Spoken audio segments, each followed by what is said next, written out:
What it do, guys? It's your boy YouTube Juice. I'm live tonight, man. I had to talk about a couple things that's been happening, man. And well, as you can clearly see here, somebody has gone missing. Man. This time, it's not a child. It's not a person in mid-age. It's an older person, bro. Like when I mean older, I mean like old. You know.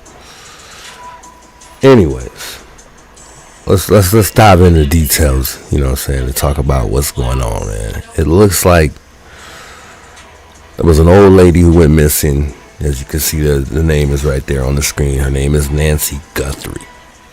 And apparently Nancy has a daughter who's on a talk show called Today, I think. I don't know. I've never seen the show. I've glanced through it, you know, I've passed by it, but never, you know, actually plugged in or tuned into the actual show. But apparently she's this famous person because she's the host of a really, really big show. Anyways, the crazy shit about this shit is, bro, the crazy shit about this person is in my city, my state, first of all, my city. And this is probably about 10 minutes from where I live. This lady lives in the foothills, man. So from what I saw, it looked like it was a pretty big house. And hopefully during this video, we'll be able to see what the house looks like. I know we'll see little glimpses of the outside of the home. But I think at one point in one of these videos, because it's a lot of videos, a lot of people cover this. This is crazy, man. Even the president got on this, man, from what I heard. So we'll watch a clip on Trump talking about it a little bit, because from what I saw, he didn't really elaborate too much on it, but it seemed like he kind of knew something. But I think a lot of times when there's a person who's 84 years old, they don't really go looking for him. I mean, she's 84 years old, I mean. But I think they want this more due to the fact that they missed something and they had to go back and retape the home, because the first time, I guess, it wasn't really a crime scene. She was just a lady missing, I guess. But I think due to the fact of the lady, which is her daughter, Savannah is her name, Savannah Guthrie. I think due to the fact of her being, you know, somewhat of a famous person, considering she's a host on a talk show or a show. I don't know. It's a talk show. I think it might be like Global News or something like that. I don't know. I don't know what her show's about. But, well, I don't know what show she's on, excuse me. But I want to dive into this a little bit more and watch some videos, so I ain't going to elaborate too much more. But I do want to let y'all know this shit is even more crazier due to the fact that there's someone holding this lady, supposedly, if she's not dead already, there's someone holding this lady for ransom, bro. And these niggas want $2 million. But get this, they want $2 million in Bitcoin, dog. They don't want $2 million in cash, in Bitcoins. I don't know if it was correct, but I was looking at a Bitcoin. I think each Bitcoin right now, what's that worth, man? What's each Bitcoin worth right now? That's what I want to know. Let me see. I want to look at. I was looking at it earlier, but I don't want to say the wrong thing, because I feel like each Bitcoin, from what I saw, it was worth. It looked like it was a lot, and I want to say, let's just look it up. Let's look it up. I want to look it up. I'm looking at my stream right now.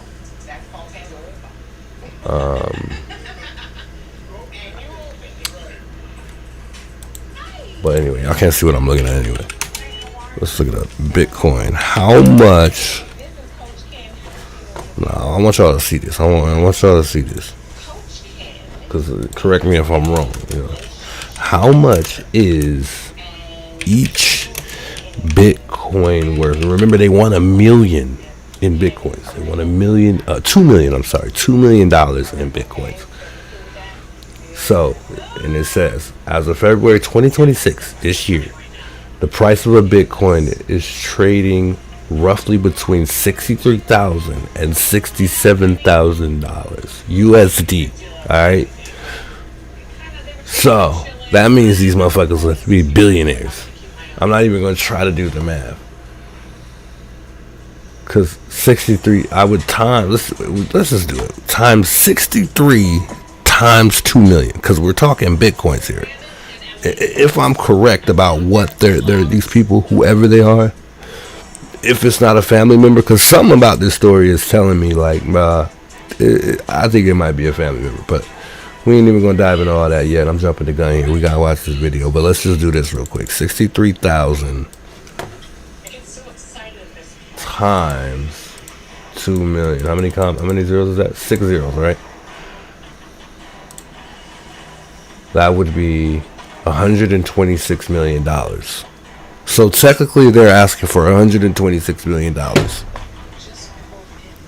So $2 million in Bitcoin is $126 million. I don't even think at any point in this videos that we're gonna watch, because I was just glancing through YouTube. So we just gonna watch some videos. And I'm gonna start with this video right here, with the family here. Because apparently, like I said, they're being held.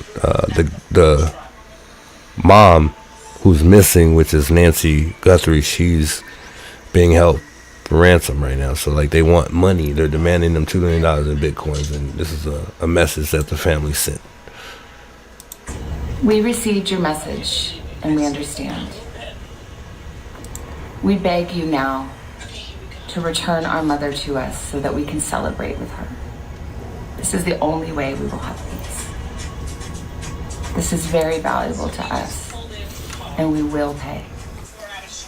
Savannah Guthrie and her 2 siblings have a new message for their mother's possible kidnapper, pleading for their mother's release tonight, saying it's the only way they'll be at peace, and, quote, we will pay. Good evening, everybody. Thank you for being with us tonight. I'm Eric Fink. The message from the 3 Guthrie siblings comes as we close out day 7 of the urgent search for Nancy Guthrie. The FBI and the Pima County Sheriff's Department says they are following up on any and all leads. Nancy Guthrie was last seen a week ago, last Saturday night, at around 9:45 at her home near Campbell and Skyline in the Catalina foothills.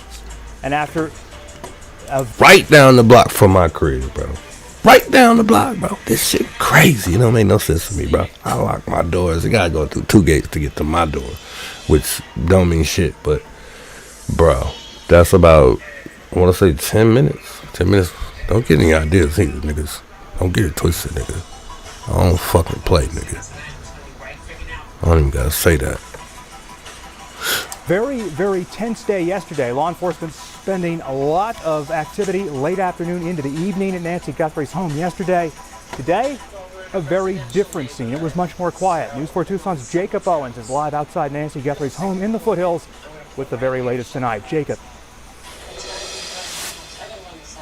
Yeah, Eric, you're right. It was quite a contrast most of today. It was a mostly quiet day, and that was even after we saw this latest message from the Guthrie children.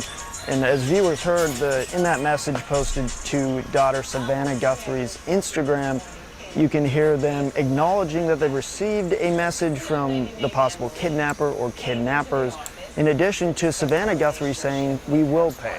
Now let's show you video. I said it's been mostly quiet. There was one incident earlier. Yep, that's exactly how the police cars look. Deputies arrived here.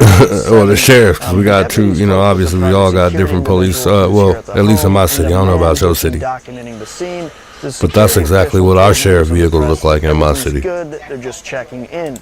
Last night, however, as you mentioned, Eric, the road around Guthrie's home was temporarily shut down. We couldn't get this close, and that was done by authorities for follow-up work. That work included FBI officials, and at one point last night, I saw an investigator taking what appeared to be 2 packages from the scene. A canine was also spotted around 11 p.m. on Friday. But back to today, it was extremely quiet at the home, and one thing to note, the blinds are now closed at the home.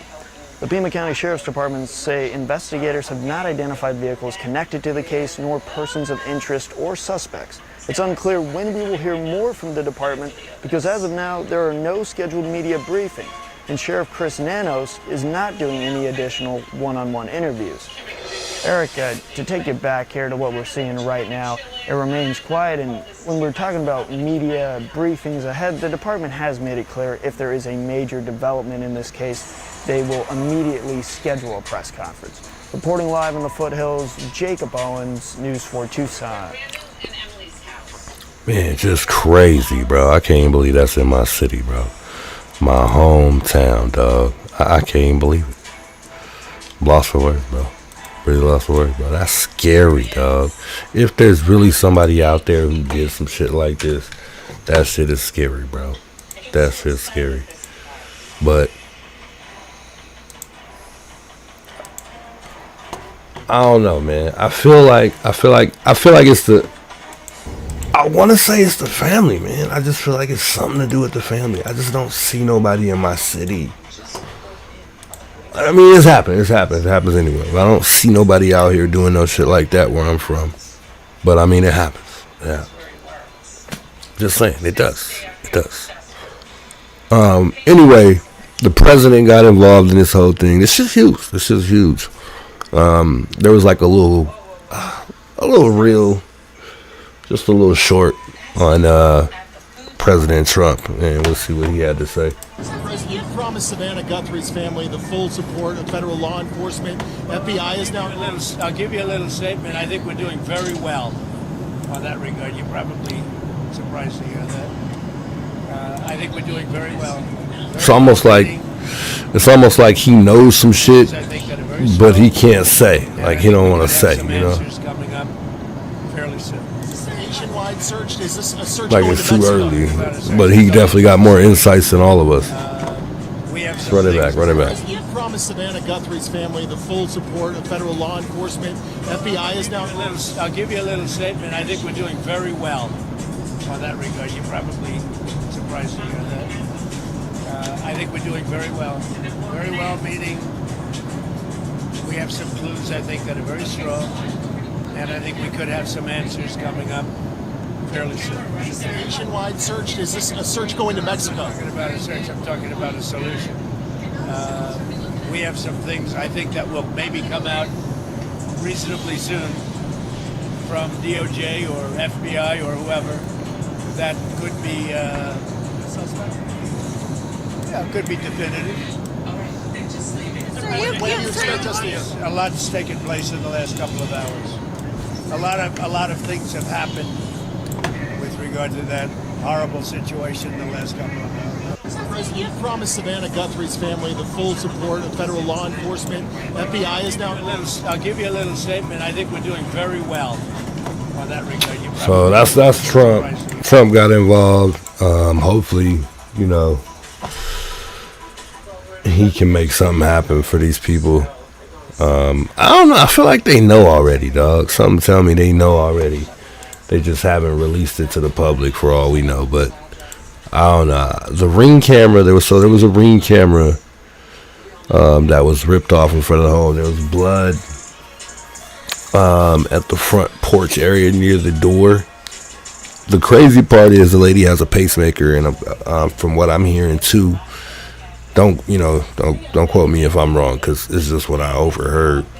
But also, the lady is on certain medications that keep her alive. You know, as we get older, there's definitely most people from, you know, because I work in a long-term and short-term care facility, and there are a lot of medications that people just can't go without, otherwise they wouldn't last long. And I don't know if this lady was on dialysis, but for instance, that's an example.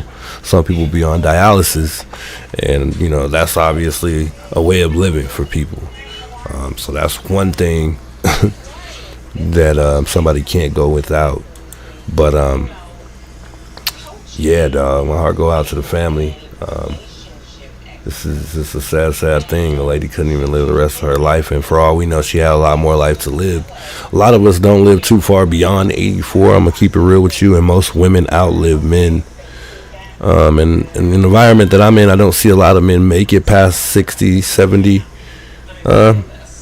Yeah, it's about 75. I want to say I don't see a lot of men make it past that age. So definitely a blessing of an age for her to still kind of get up and walk around. Although the lady did have a cane, so she did need some type of help walking around. So thinking about this too, if anybody did take this lady and she was fighting and not willing, it had to have been two people. But she is a little lady, as you can see. She was only like 150, $150. So I don't know. I was watching Nancy. You know, Nancy ate this shit up. You know Nancy Grace, man. She went off. So I was plugged in. She has some good things to say. So yeah, man, I want to plug in and I want to see what Nancy had good to say as well. But I did want to read this headline, man, because it's been about a week since Savannah, you know, because that's how they're headlining this, just because Savannah's such a famous person, quote unquote. But I did want to read the headline because it says that it's been about a week since the day she went missing, and I believe that was. Did my screen just shut off? It did. The fuck? Now ain't the time, bro. Now is not the time for that, bro. But yeah, it's been about a week. I think it was February 29th from what I'm seeing that she went missing. But there was a ransom note, and it says investigators have been examining ransom notes and looking for evidence, but have not named a suspect. It says Friday officers returned to the 84-year-old Nancy Guthrie's home near Tucson to the surrounding neighborhood to continue their search. And then it says family members told the officials they last saw Guthrie at 9:48 p.m. on January 31st when they dropped her off at home after they ate dinner and played games together. The next day, family learned she didn't attend church. They reported her missing after they went to check on her. And it also stated that she had a pacemaker and needs daily medications. Her family and authorities are worried her health could be deteriorating day by day. So, I don't know, man. This lady might just be dead already, and I hate to say that.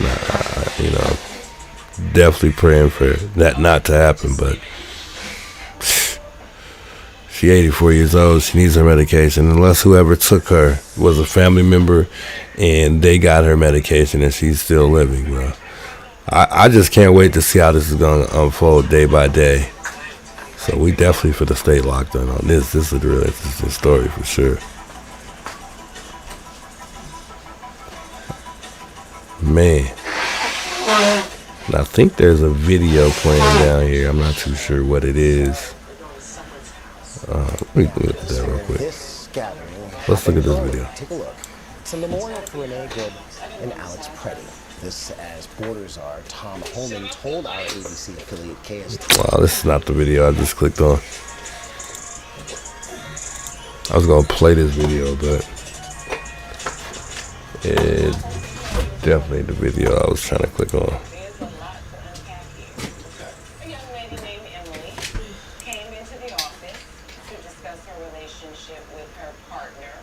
Anyway, let's plug in on Nancy and see what she was talking about, man.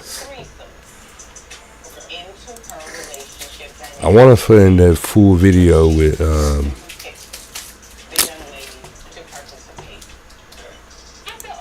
the family members talking about the whole ransom thing. Thank you. Oh, I think that was seen being carried out of the family home. Explain what the Celebrite Youth Ed does. In a nutshell, don't go DEFCON 4 on me. Got it. So, well, there's a couple of things that it does. It's a mobile device that you can bring to a particular scene, in this case, the house, and then you're able to download any type of forensics evidence in the house from devices such as, computers. Or, there's the blood right there. Phones, cell phones, etc. And then that information is immediately available through some software that Celebrite has. to the investigation for forensic the house. It's in the house. So there goes the blood. Devices such See the as- blood right off in there. If you look a little closer, because I was, you know me, I try to put myself in some of these detective shoes sometimes, just to see. You never know, you know. That's why it's always good to empathize. And I think Nancy ended up saying the same thing, but you can see the dirt by the door, and it looks like somebody stepped in the dirt, and like the dirt, you could just tell somebody definitely was like forcing somebody out the door for sure.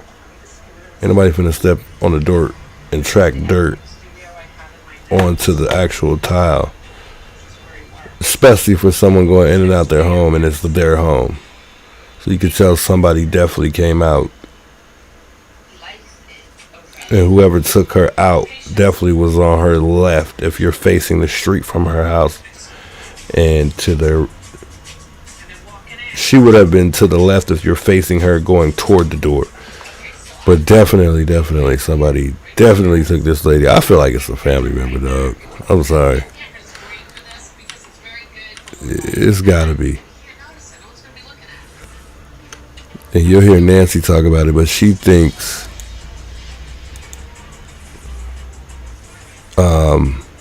well, the people that she's talking to, one of the gentlemen I think that they're able, well, he was describing, let's not say that. He was talking about what they were there looking for. And he was saying that they were looking to see who the Ring camera was shared to, because, you know, pretty much on all the apps that you use, you're able to share that with anyone. And there could also potentially be two people that have app access on two different devices. So my mom may set it up for me, and she may have access on her phone just like I do to see, you know, motion detected shit when stuff pops up. So you never know. They might be able to dive a little bit more in if they could figure out who that is that may have access to that. Because the lady's 84 years old. She definitely didn't set up that Ring camera by her goddamn self. That's for damn sure. One of her children definitely helped her set up that Ring camera. And who, for all we know, it could have been Savannah, but I don't think Savannah, you know, don't have nothing to do with this for her mother going missing for sure. I was also looking at the face on the children that were in the ransom video when they were pretty much saying whatever they need, they got it. Let me go back to that. Let's go back to that video. I want to watch that again.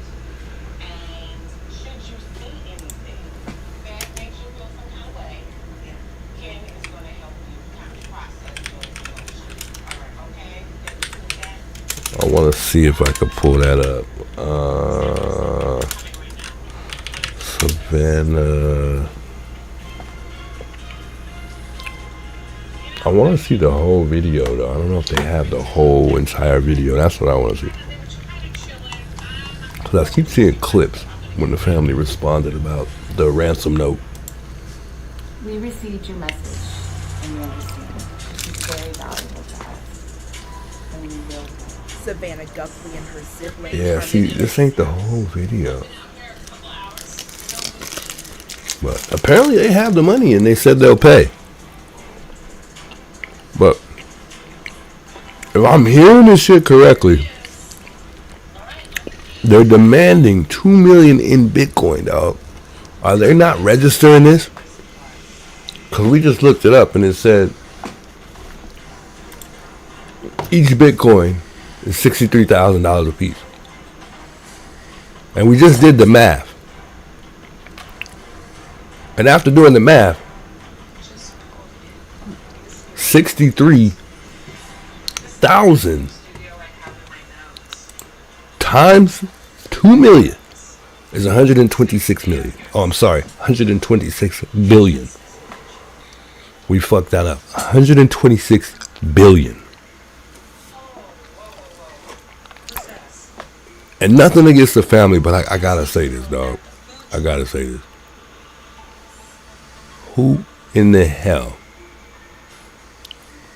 You know what? I ain't gonna lie. My grandma definitely worked for 126 billion. But let's see if we can say this nicer. From a world's perspective,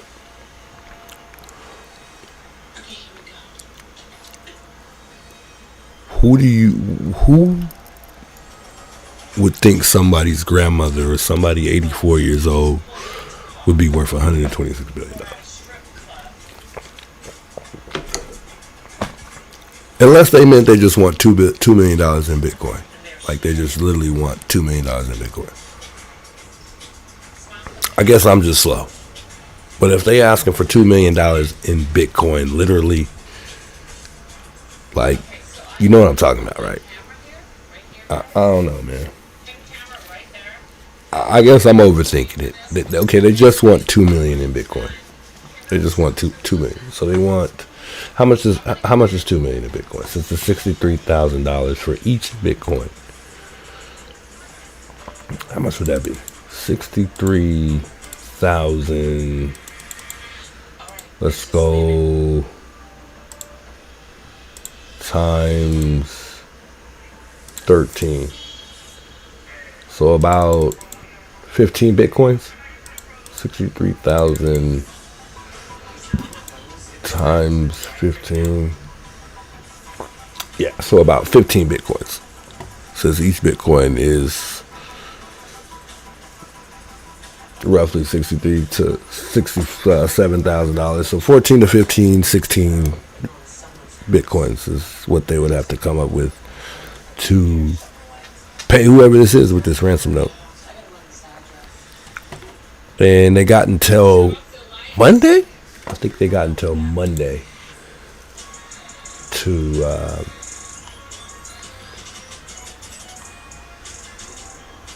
pay whoever this is. I'm tripping, like, how they gonna even accept the money without no trace? Like, nowadays, you could trace anything and anybody. So I'm like, how they gonna get away with this shit, bro? How?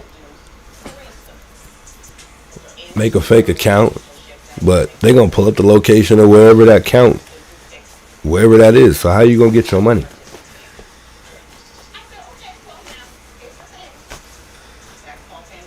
Nah, I'm not a firefighter, dog. He said he's still a firefighter, man. Shit, I wish. God damn it.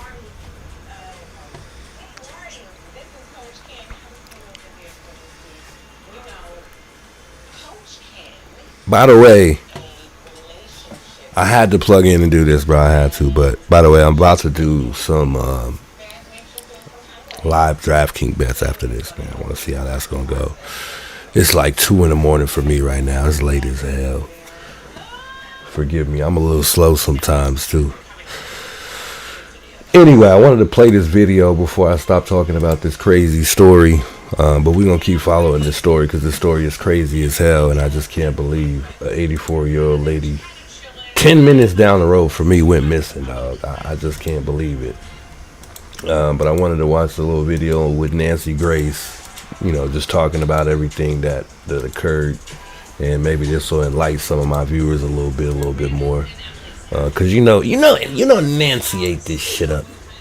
You know she ate this shit up. Nancy Grace, by the way, the lady that's missing is Nancy Guthrie. I wanted to see if I could find the video with Nancy, though. I thought I had it pulled up,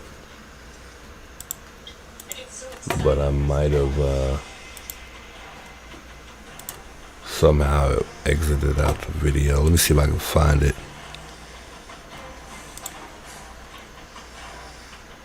"84-year-old lady gone missing, dog. They want $2 million in Bitcoin. Or else. Or else. You know what that means. The lady has a pacemaker. Supposedly the pacemaker has a GPS. Some people are saying it does. Some people are saying it doesn't. I don't know. But it looks like they reported the lady missing for the most part. Sum this up. Nothing really happened. 3 or 4 days later, crime scene pulls up and everything. The house is all taped off. They back because they knew they missed something and they knew they fucked up. So they went back. And now we got a whole investigation going on with the lady who's missing. $2 million Bitcoin on the goddamn line. And they got until Monday. Or else. It's been about a week since the lady's gone missing. A week. Correct me if I'm wrong. She was last seen January 31st. If I'm doing right, if I'm doing the math right, that's about a week ago. The lady weighs 150 pounds. Her height is 5'5". She's a female. This is the lady. She has a very famous daughter, and her name is Savannah Guthrie. And she's on the Today Show. Whatever show that is, whatever news or whatever show that is, her daughter's on that show. This lady lived 10 minutes goddamn down the block from me, bro. And apparently somebody done took the lady and she gone missing, dog. Hell no. I had to hit my vape on that one, dog. Makes me nervous, nigga. I got kids, bro. But the funny part about this story to me is the fact that, first of all, she's 84. Who would want an 84-year-old lady? The world views somebody that age is pretty much dead. So what I feel like the older you get, the less your value would be. As far as somebody holding you for ransom, nigga? For ransom? You're better off taking a kid, somebody in mid-age. Nigga, an 84-year-old lady? This gotta be a goddamn family member trying to get some money, dog. Definitely gots to be, dog. This lady lived in a beautiful home, big ass home in the foothills. In the foothills. So maybe they was thinking, well, she got a lot of money, we can get the money. They wasn't even thinking about her age, none of that shit. The fact that she's got a lot of money, that's the only thing I could possibly think of a reason why you would take an 84-year-old lady, and hold her for ransom. What? Nigga, who does that? Ain't no goddamn way, dog. Ain't no way.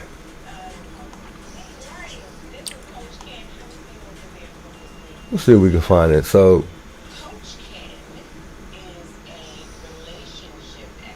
actually, what's crazy? Let's plug into this video real quick. This morning, new details on the increasingly desperate search for Nancy Guthrie. Whoever is out there holding our mother, we want to hear from you.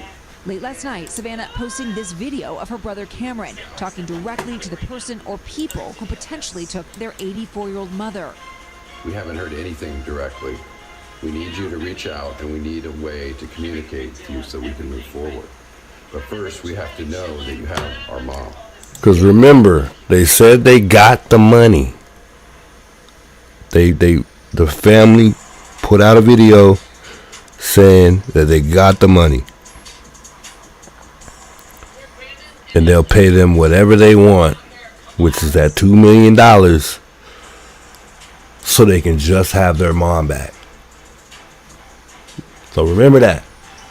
This is apparently the son, I guess. And he's saying they want to just know she's alive before anything. So before moving forward with anything, they just want to know she's alive and okay.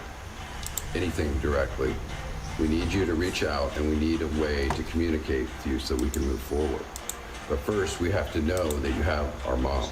The video was posted just minutes after the first of 2 deadlines on a reported ransom note sent to 3 news outlets, according to the FBI. The ransom note that was distributed to the media did make a demand for 5 p.m. today. And if a transfer wasn't made, then I think a second demand was for next Monday. The special agent in charge says the FBI is still investigating the legitimacy of the ransom note, which he says referenced an Apple Watch and floodlights, information that was publicly available. But the note did not include any contact information. In a normal kidnapping case, there would be contact by now. Authorities also arresting a man they say sent a hoax ransom demand to Savannah's sister Annie and brother-in-law. To those imposters. So wait, what is he saying? What? Wait. Go back. Hoax ransom demand to Go Savannah's back. sister Annie. So wait, what is this man saying? Imposters who are trying to take advantage and profit from this situation. We will investigate and ensure you are held accountable for your actions. Now entering the 6th day of the search, authorities still have no suspect or person of interest in the case. But they did legitimacy of the ransom note, which he says referenced an Apple Watch and floodlights, information that was publicly available. But the note did not include any contact. So how does this person, how does he plan on communicating?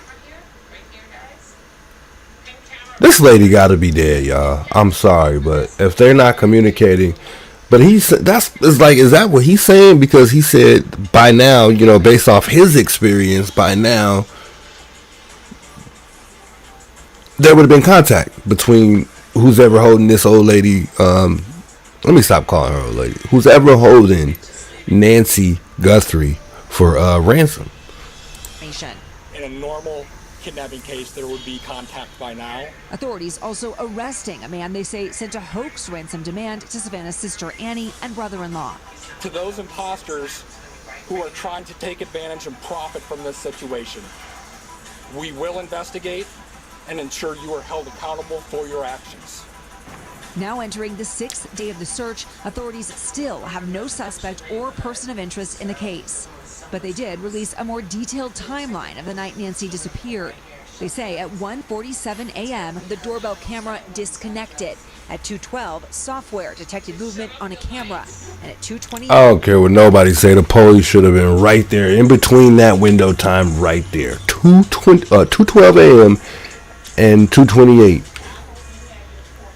Because normally with the Ring camera, doesn't somebody reach out and call you to make sure you're okay with, how some of them are set up? So 2:12, let's do the math. 2:12 to 2:28. That would be roughly what? About, I want to say 16 minutes? And I don't know at what point in time after there's no response, especially on a pacemaker. We're not talking about the Ring camera here. Fuck the Ring camera. On a pacemaker. They're talking about the... Oh, okay. So from the camera to the pacemaker. Excuse me. So that changes things a little bit. But still, you would think at some point in time, with no response, they would have came out or police would have been called. Nothing? I don't know, man. Nancy's pacemaker app disconnected. Authorities also confirming blood found on the porch. Not even the ambulance, nigga? Tells us investigators do not have the doorbell security camera from Nancy Guthrie's house and have not been able to access any surveillance footage from the home. What gives you hope that Nancy is still out there? Wow. You have to have hope. You have to have hope. Come on, this is somebody's mom. We're going to find her. And guys, as for those reported ransom notes, the FBI says if they do turn out to be legitimate, those... Man, shout out to the people in my city, dog. Shout out to the people in my motherfucking city.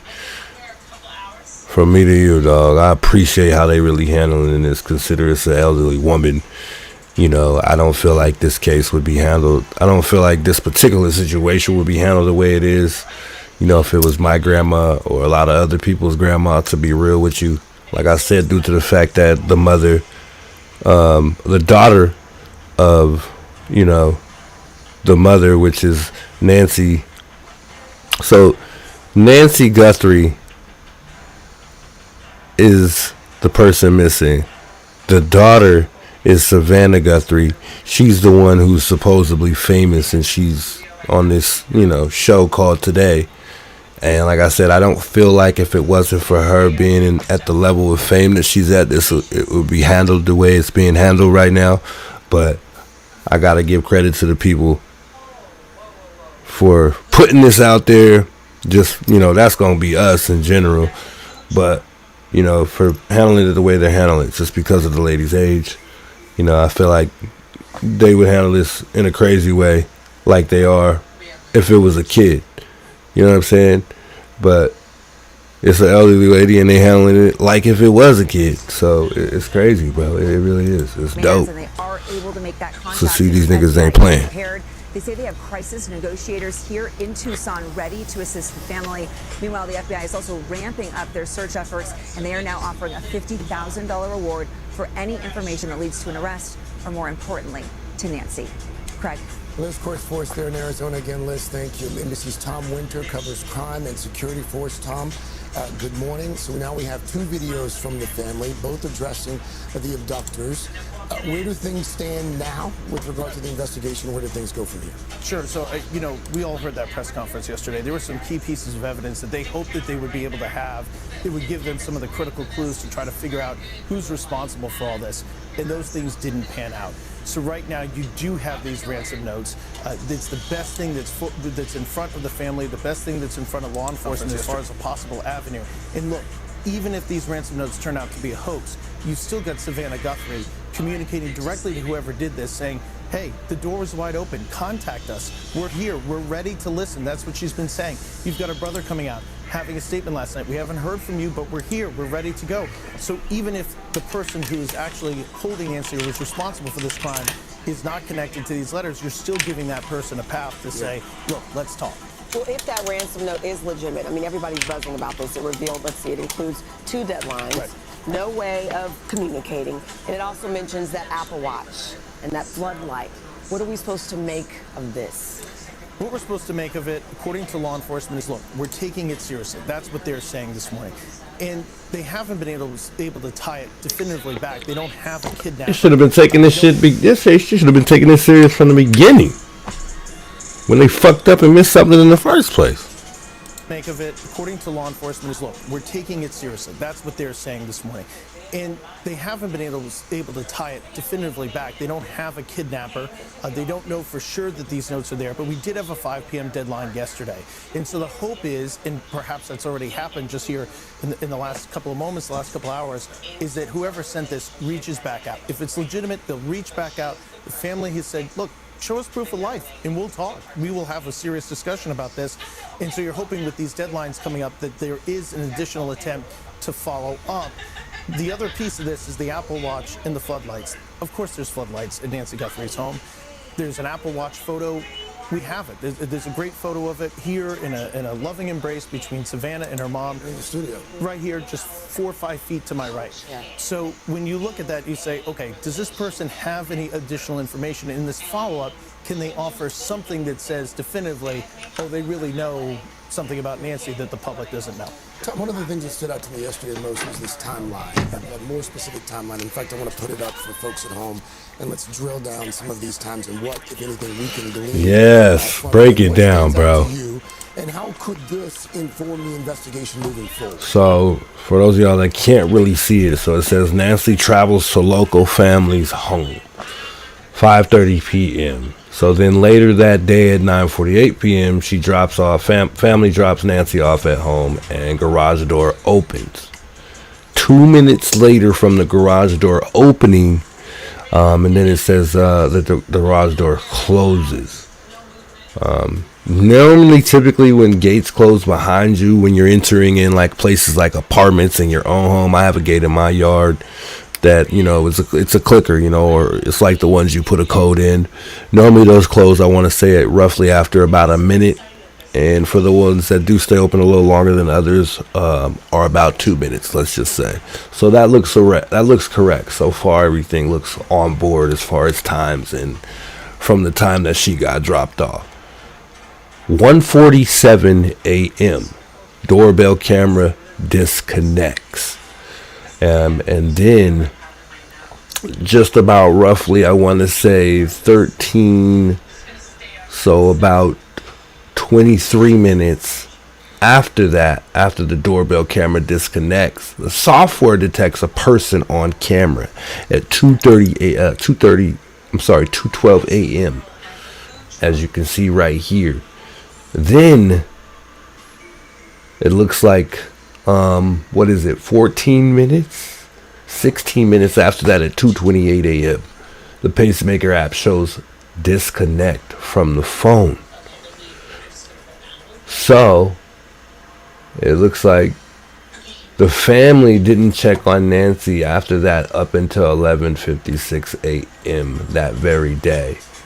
So I want to say about 9 hours later, they didn't notice something up with Nancy. They said she didn't make it to church like she normally does, because this was on a Saturday, going into a Saturday, a Sunday morning, but ending a Saturday night. But it looks like 911 was called once they checked on Nancy, which was very shortly after they had checked on Nancy at 12:03 p.m. And then patrol arrived roughly quickly after that phone call to 911, which was about 12 minutes after that phone call to 911. So crazy. And I don't know how much these timestamps are going to make, good due to the evidence that's already involved. But hopefully they dig up something with these Ring cameras, because these Ring cameras catch a lot. They capture so much nowadays. It's hard to almost get away with anything nowadays. But the fact that she lives in the foothills and houses aren't close together gave them more of that, leeway to get away with a lot more shit than you normally would in your normal neighborhood. So, damn, bro, that shit kind of sucks. That's the downfall about living way up in the boondocks and living nice. People, robbers, killers are more likely to get away with shit. But I think they're going to find whoever it is. Like Nancy was saying, I think the family members, just to squash this shit and start getting the chains moving quickly, or a lot faster than they already are, because the chains ain't moving quick enough. If it's my grandma, I'm sorry, a week already into this shit, something gotta be happening here, bro. Something gotta give. But these family members should take a poly. They should take a poly, just like Nancy Grace was saying. And I think that will help this interesting investigation going on. Facts, bro. Facts. Timeline, you talk to any investigator, you talk to anybody that's trying to solve a crime, is one of the most critical pieces that you have to establish. And there's some really interesting information on this. The first one being, when these security cameras, the first security camera is taken off the door there. That is a critical moment, because that indicates that's when the crime starts. At 1:47. At 1:47. 1:47, the doorbell camera disconnects. That's a critical moment. 2:12, software detects a person on a camera. Now, you might be sitting there saying, well, wait a minute, you just told me that they took the doorbell camera off the door. According to the sheriff, there are multiple cameras that were at the home. They may not have been in a position to record, or they may not have been saving that moment, but at least there is a software that all right, let me work on that for you now. We all have these apps, or we've seen them, that tells us somebody's outside. So that's at 2:12. And then at 2:38, the pacemaker app disconnects from the phone. So for sure, Nancy Guthrie is separated from her phone at a moment before 2:38, because obviously it goes out of range. So it's still connected for a little bit. But we know that the phone, which was found in the house, according to the sheriff, that Nancy Guthrie is away from the home and away from that phone sometime before 2:38. And of course, you got this question, well, 40 minutes. What's with that 20-minute time gap? The cameras gets ripped off the doorbell, but then there's motion seen on the camera outside, 20 minutes later. What's that about? Some people in law enforcement wonder if the person took the doorbell camera off and waited to see if police arrived. Would that alert anything? Would that do anything? And then perhaps thinking the coast was clear. Yeah, I don't think that happened. We don't know. We don't know the specifics of what camera. I don't think so, because if I'm taking somebody and I'm up to no good, period, why would I wait to see if it detects police or if any, you know what I'm saying? Why? Why would I do that? That's dumb. I'm taking your grandma, or I'm taking my own grandma for whoever was involved or whatever's going on in this particular situation. But especially for somebody who doesn't really know Ring cameras very well, who hasn't educated themselves at all. And I feel like they would have thought about that before they went, since we all know that neighborhoods have Ring cameras. Why the fuck would I sit there and wait to see if police is gonna come or not? Come on now, that sounds dumb to me. Law enforcement wonder if the person took the doorbell camera off and waited to see if police arrived. Would that alert anything? Would that do anything? And then perhaps thinking the coast was clear, goes back to the house. We don't know. We don't know the specifics of what camera detected the motion either. Sure. That's a bit of a challenge. So again, it speaks to the fact that we have some information. There are some clues for sure, but we don't have a lot of details. It's that critical moment though. We know now, 2:28, that's when the person is out of there. That does give them an opportunity now for the team that's trying to hunt down these cell phones. That takes a lot of time. It's a little bit of art and science. Okay, somebody's on the move here. For the people we were talking about yesterday with the license plate readers, with the vehicles, okay, what is the time period here when we can start to look at these cameras? How many cars are on the road at, at 2:30 in the morning? And so maybe we can start to put that together. But I will tell you all and warn everybody on this, that type of work takes a long time. That is just a lot of manual labor. And the farther you go out from Nancy Guthrie's home from a cell phone standpoint, every half mile you pretty much times 10 the amount of cell phones you got to look at. Got it. It's a challenge. All right, Tom, thank you. Thank you. We're going to have the latest updates, of course, throughout the morning. Wow. And again, anyone. Tough situation, dog. My heart goes out to this family, man. I really, really hope they're able to bring their mother home, especially for Savannah here, who has a very, very important and huge platform to be on. And this could be, getting in the way of her job, which could affect her livelihood as it is already, considering she's missing her mom, who's been, seems like a really healthy mom for a very long time. And she's still healthy for all we know till now, So I feel like, it's just a tough thing, bro. It's just a really tough thing. I couldn't imagine my mother missing. So I really hope that they're able to bring her home, and hopefully Nancy's okay wherever she's at, and whoever did take her, hopefully they get their money, and whatever else happens to them happens to them. But bring this lady home, bro. Bring that lady home to her family. Let her live the rest of her life. She looks like she was living a great life. And, that's the way she should be living it. What a hell of a story. What a crazy, crazy place that is happening, considering it's only 10 minutes down the road from me. It's crazy to me. It's crazy, man. It's a crazy situation, especially for someone like myself, who has kids. I would never, ever want someone to come and take my kids while I'm not home, or even make that effort to try to come take anybody in my home. You know what I'm saying? That shit's crazy, dog. Man, what a sad, sad thing.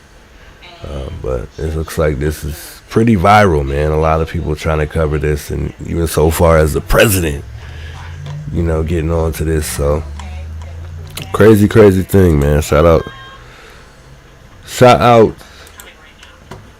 to everyone who's involved in this, trying to push for justice if it comes down to that, and just finding her mom. That's the most important thing, is bringing Nancy Guthrie home, bro. Bring that lady home, man. I wanted to just go watch one more video with Nancy Grace, because Nancy Grace ate this thing up, and like I said earlier, I feel like she has some real nice little things to say. Nancy don't play. She don't play. Shell DEFCON 4 on me. Got it.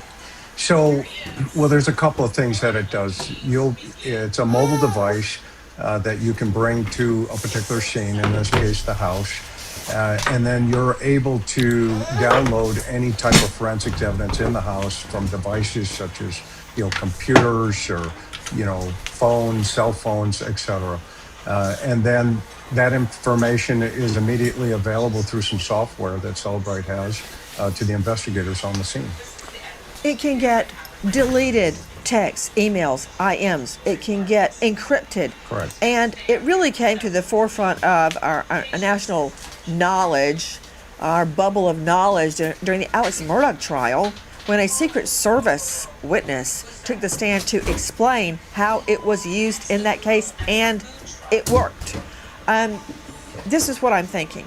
That witness that observed the agent coming out with the UFED, it was like pouring gas on a flame, the suggestion that the family's involved. Number one, the family's always scrutinized first. Statistically, they are involved. I do not believe at this juncture that that is the case here. I want to defend them. So that is not out of the ordinary. This is what I think they should do, Chris McDonough. Everybody take a polygraph. Everybody.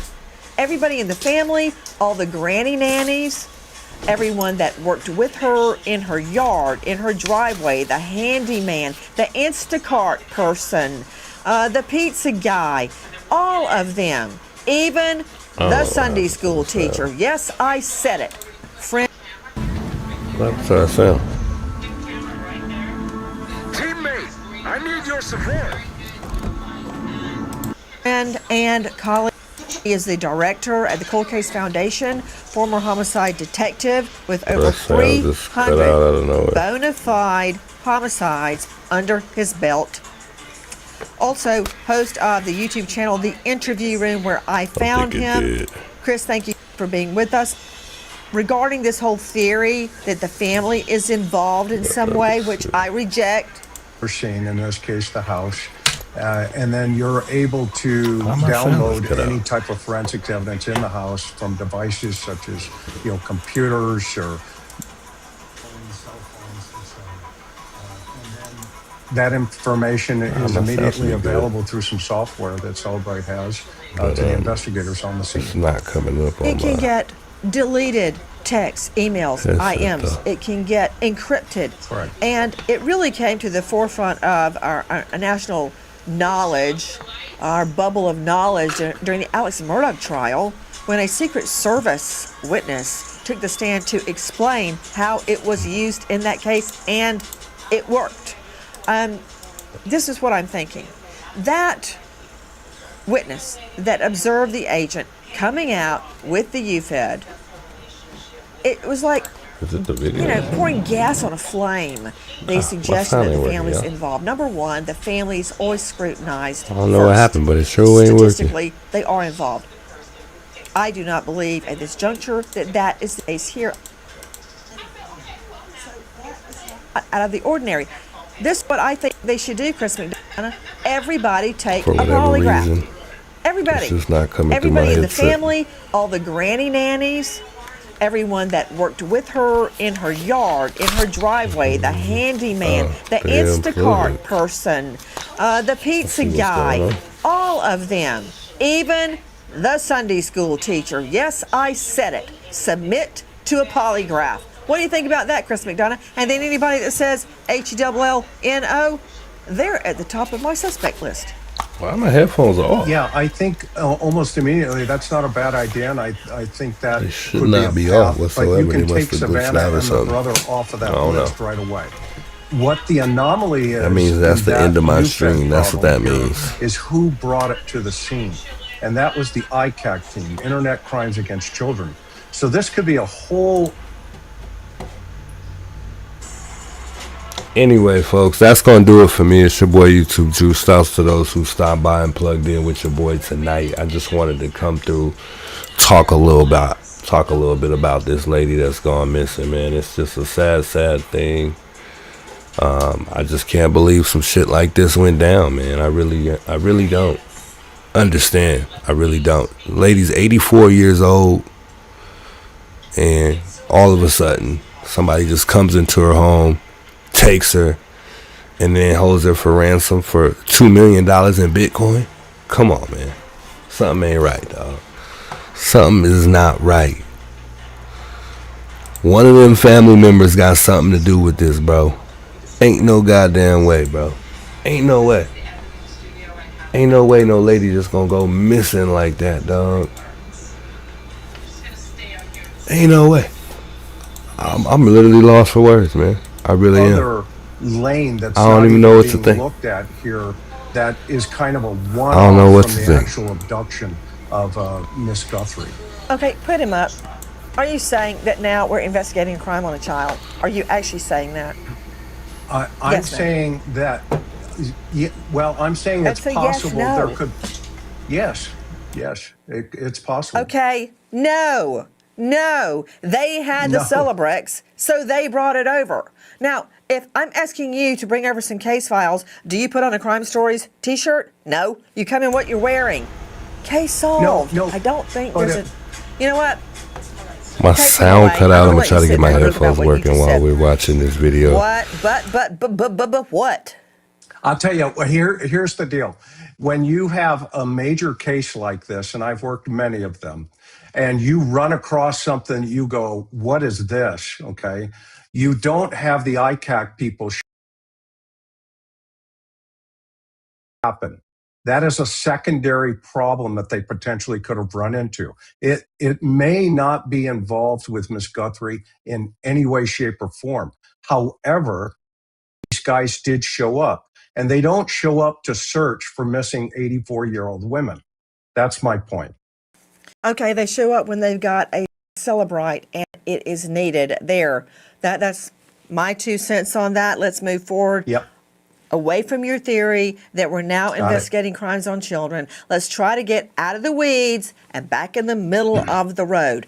Okay, who are we looking at? Number one, I'm calling for polygraphs. Savannah Guthrie knows exactly what's going on right now. Savannah is not only a sweet, loving, sincere person. I know because I worked with her. I've seen her under all sorts of stressful conditions. Nothing like this, of course. But she knows the law, people, like the back of her hand. And I guarantee you she'd be the first one to get in line for the poly. Money on the line, guys. Money on the line here. So, what do we do now? Remember, the family responded. They just want to make sure they get their mother home. They said they got the money.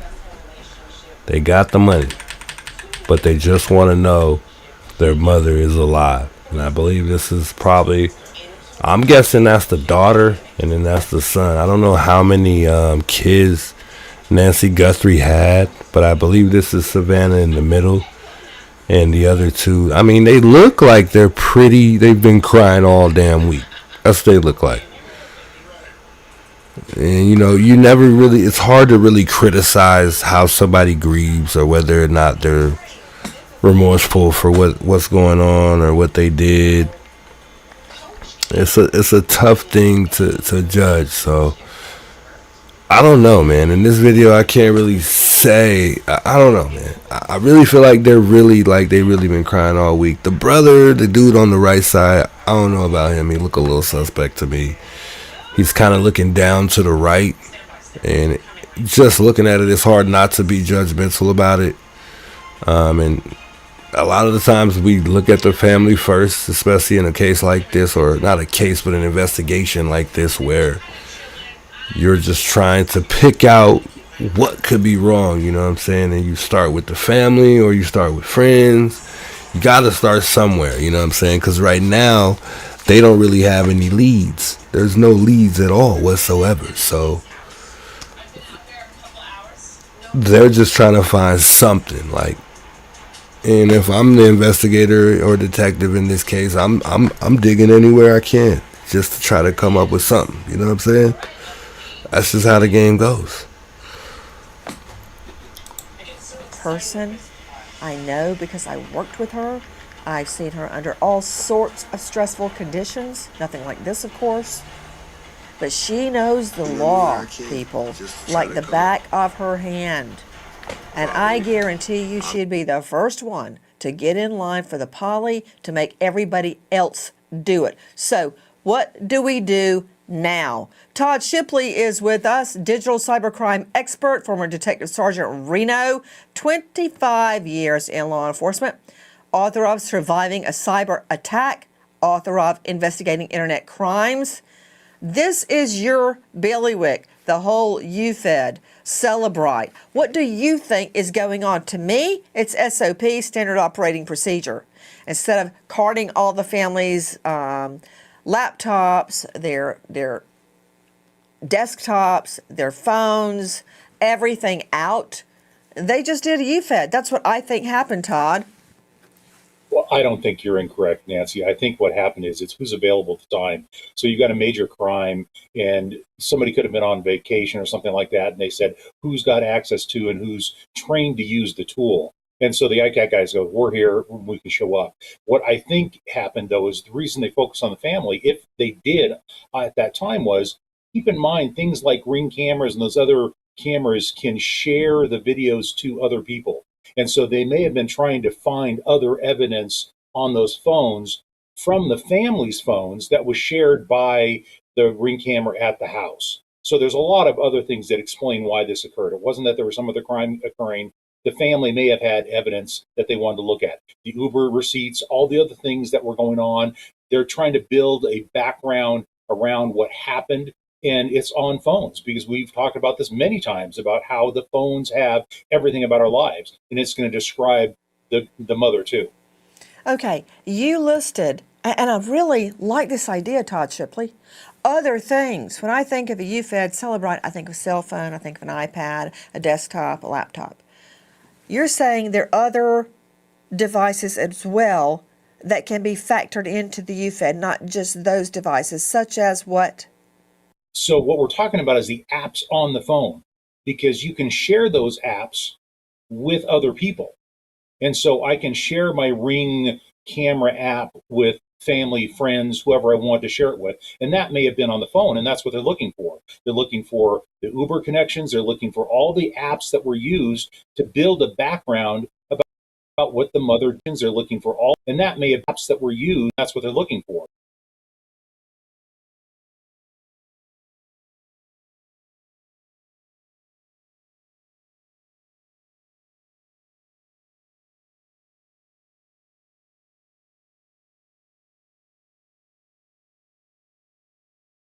I had to go back. Excuse me, my mic was off. I had to go back to that Ring camera, dog. This is like 10 minutes down from my house, guys, so this is crazy to me, but my heart just won't let me think nobody else but a family member who did this, bro. Because whoever did this, by the way, it's 2026, so we all know that Ring cameras are in neighborhoods nowadays, bro. We know that. We know that. So nobody's going to be dumb enough if they're going to take somebody from a house, especially an old lady, to not take the Ring camera. But somebody set this camera up for their mother or elderly person. Unless she paid somebody to come out and set this Ring camera up, I don't see an 84-year-old woman setting up her own Ring camera in front of her home. I don't. And my guess would be her son or her daughter set up this Ring camera in front of her home. So that means her son or her daughter, whomever of either of her children, who may have potentially, could have been her nephew, whoever it was who set up this camera, nephew, grandkids, she probably has grandkids, I'm guessing, maybe she doesn't, who knows.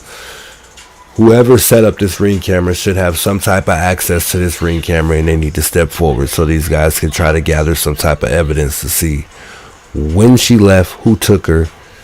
You know what I'm saying? They should be able, without a doubt, to figure out somehow, some way, who set this Ring camera up. And whoever set it up, I'm pretty sure they have access to the Ring camera too.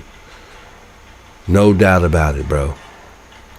I wish there was a way they could bug your phone to where they're able to remotely navigate through your phone or somehow withdraw the app that you have on your phone and go through it. But the reason why I say for whomever, you know, amongst her family members of Nancy Guthrie set this Ring camera up is because they may have access to the app. You know what I'm saying? And for a person that you're close to, which would be, you know, Savannah in this case, because, you know, Savannah's the one who's super. She seems like she's close to her mother, Nancy. But she seems like she's more involved than anybody else, just considering, you know, she's her top tier daughter. But I feel like she could somehow even maybe get into the app herself, because somebody very well, like your mom, she only uses the same passwords a lot of times. A lot of times the passwords are going to be the same. You know what I'm saying? But someone knows something, bro. Someone knows something. And they're going to find out. So they might as well step that foot on forward. They're going to find out. They're looking for the Uber connections. They're looking for all the apps that were used to build a background about what the mother did beforehand. But how would looking at their devices and their laptops and so forth help them establish what Nancy Guthrie did? So this is what bone loss looks like with denture. Because you can share everything you do. Uber, you do an Uber. I can share it with a family or friend that I did it. I can share the camera itself and let other people see what's happening at my house, so I can get the notifications and get information.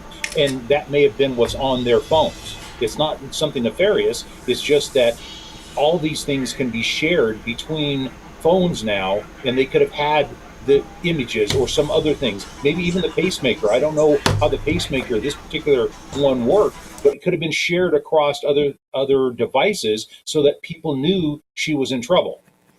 Okay, I've got an example to boil down what you just said, and I found like parables that this made more sense to juries.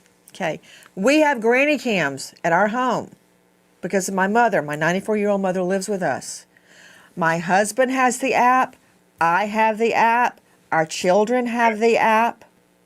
So you're saying that, for instance, if the feds came and did Celebrite on me, they could get anything I shared with my children, such as Life 360, Bark. Exactly. Exactly. They're on my Uber Eats. They're on my Uber. Is that what you're saying? Exactly. And Life 360, is a great example of one of those things that are shared commonly amongst family to track and identify where people are at, especially a vulnerable senior.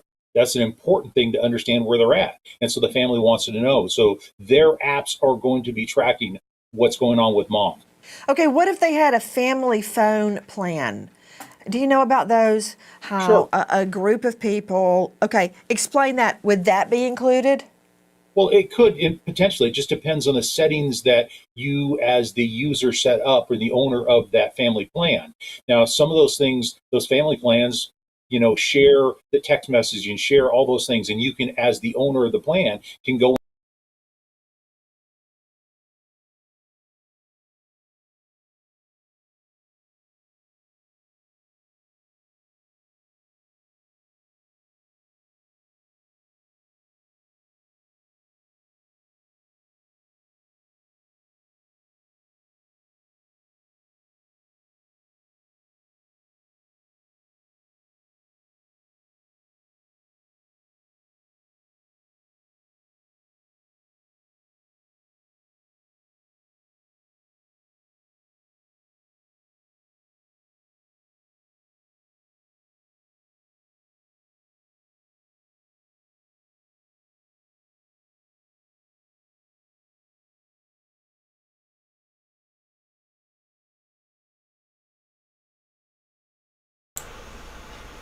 So this lady's 84 years old, guys. 84 years old.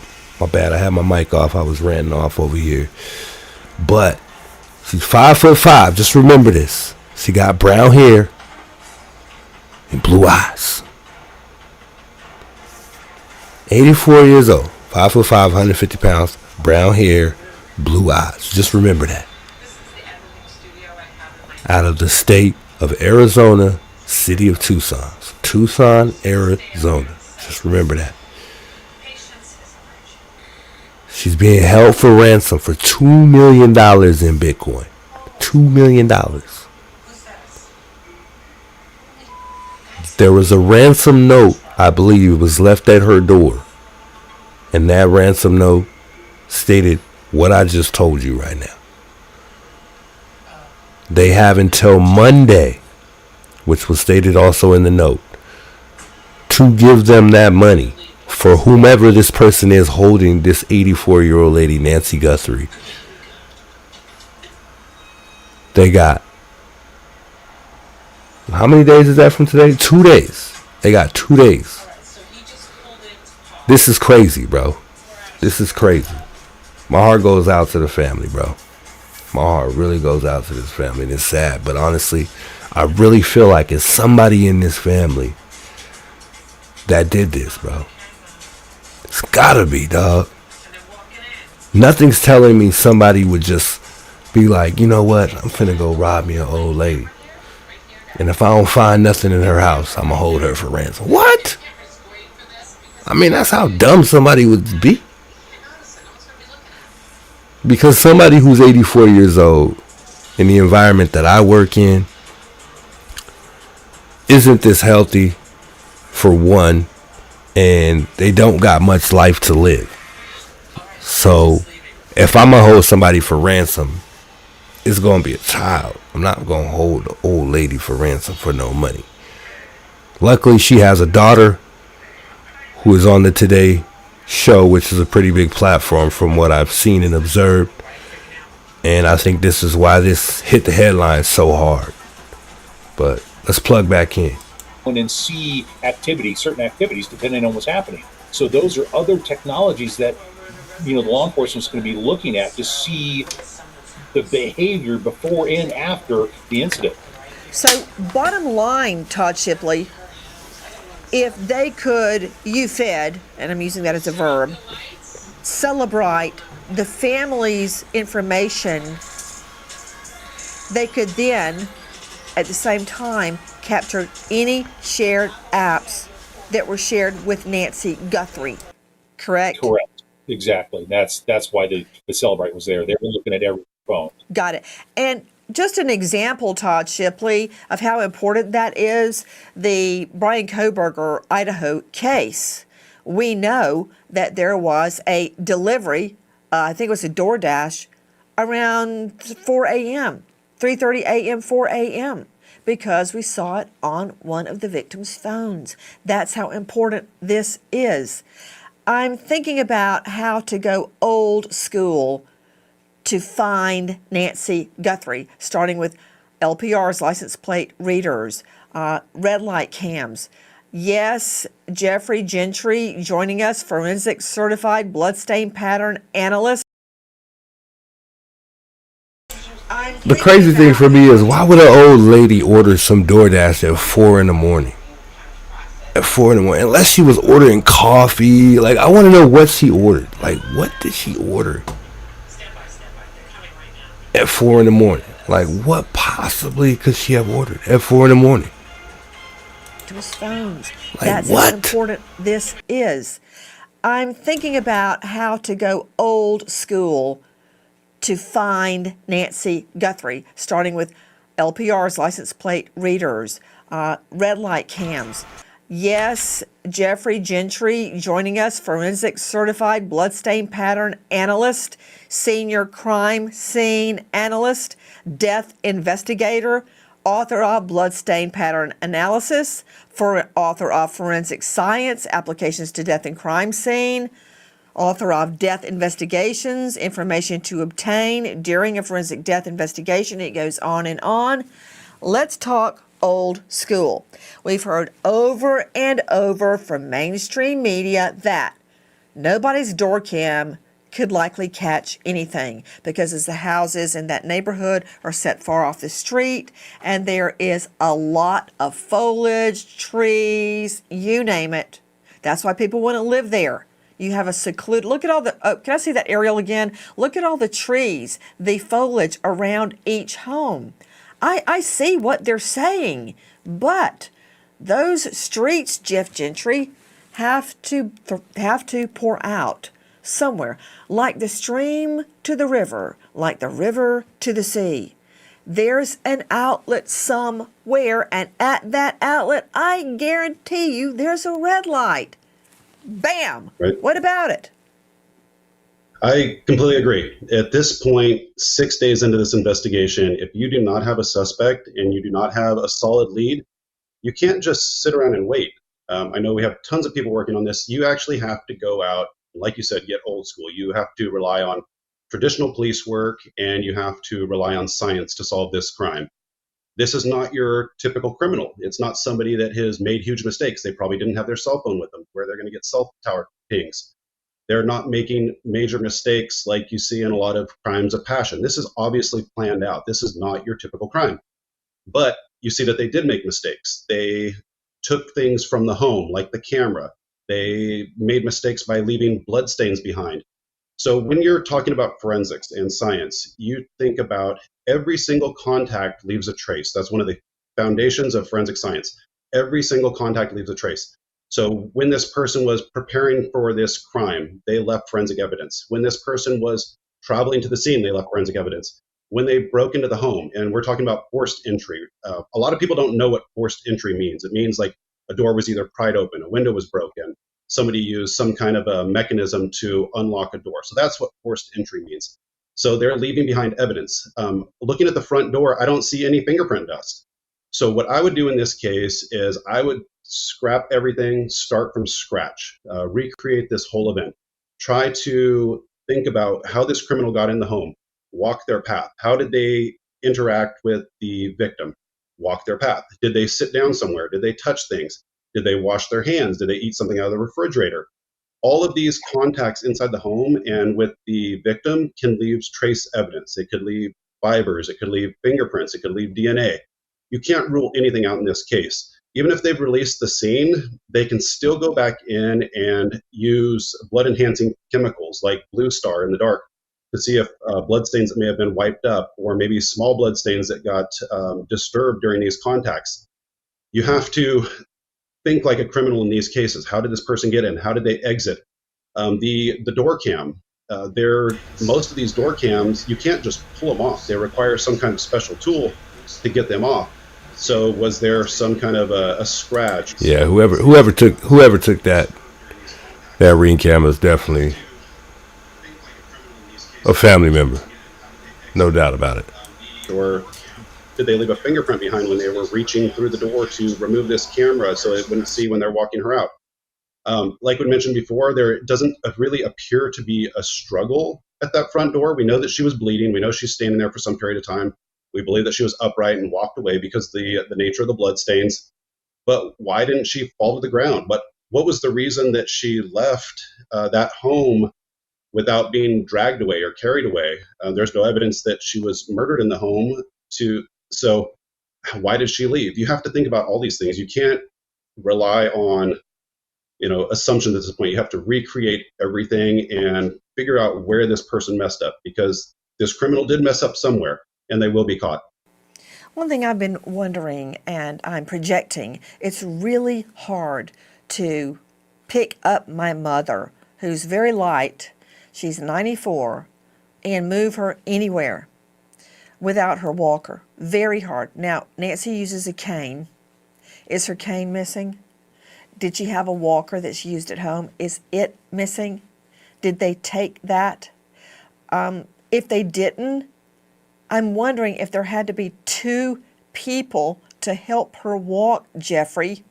Yeah, that's very possible. I think about my own mom when we're looking at this case, because she's kind of built the same way. She has thin skin. She would bleed easily. And anytime that my mom has ever been in like physical distress or needed help or, Yeah, I feel like they're not saying a lot of stuff in this investigation, though, that's going on. They're definitely not mentioning a lot, and I think they're just trying to keep a lot of things private moving forward, just because whoever this is obviously watching. I just think the saddest part about this story is knowing that she's on, medications that obviously keep her alive or somewhat stable as far as her conditions of living. But I just think we're running out of time here, and if she isn't gone already, and I hate to say it, it's just a matter of time that she is. So I mean, these guys really, really got to start making moves very, very quickly. I think Monday is too long, because this person, whoever is holding her for ransom, is giving them until Monday for $2 million in Bitcoin. And the president talked about this, but he didn't mention anything about them having any money. The family's the one who came out and said that they was going to give these people some money. But they just want to know that Nancy Guthrie's alive. That's all they want to know moving forward. But I don't know, man. I think Monday's too long. If she is still alive and this person is out there holding her for ransom, they need to speak out soon, so they can get their money sooner. Because if that's really all they want, they got their wishes, and they need to definitely get that bread so they can, get that lady back home to her family. You know what I'm saying? What are they waiting for? What would you possibly be waiting for if they said they got the money? It's just a matter of how you gonna get it without leaving no trace. If I took somebody and I took an old lady or a child, whoever I'm taking and I'm holding for ransom, how the hell am I gonna take the money that I want?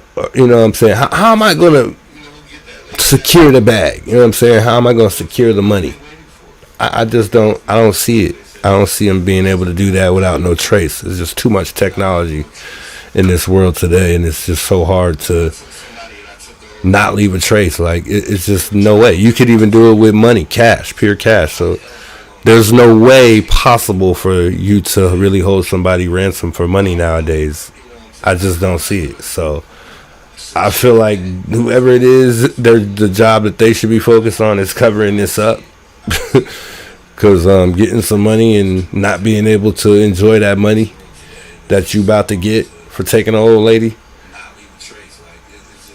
it just holds no purpose. It's dumb, it's stupid. Whoever came up with this idea is fucking dumb. I'm sorry. You're dumb as hell. When she had knee surgery, I had to help her throughout the house. It's not easy. Even if somebody's not a very big person, walking them throughout the house, they're going to be touching different things. They might fall down. So it's not an easy thing to do. And if you're trying to remove cameras, if you're trying to get out to a car quickly to leave the scene, they're going to be touching things. There's going to be things disturbed. I want to know more about what's inside the house. I would love to know that. And I would love to see the scene. I would love to see the area. I would love to walk around door to door, ask neighbors again, what did you see? Every little piece of information is going to be critical at this point. Hi guys, Nancy Grace here. Between the grocery store and insurance premiums, even with a steady job, more families are being forced to rely on high-interest credit cards just to cover expenses. If you're a homeowner carrying balances with interest rates in the 20s, it's time to get relief. American Financing is helping homeowners pay off debt at rates in the low fives. On average, their salary-based mortgage consultants are saving customers $800 a month. Plus, if you start today, you may even delay your next. And good luck. Let's take a look at video we have obtained of the home. Here you see police bringing out devices, bringing out evidence. They're swarming it still. This is from our friends at KOLD. The search was called off for a period of time. Then it resumed. Much has been made about law enforcement releasing the crime scene and then having to come back to the crime scene. Does anybody on this panel disagree they released it prematurely? I didn't know what they were thinking when they did that. I think that was a mistake. If you think that you have everything that you need, it's not uncommon to release a crime scene, and it's not uncommon to go back to a crime scene after it's been released, after you bounce ideas off each other. Like, for example, I think that they should probably go back in there again and, open up drains,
every single him device.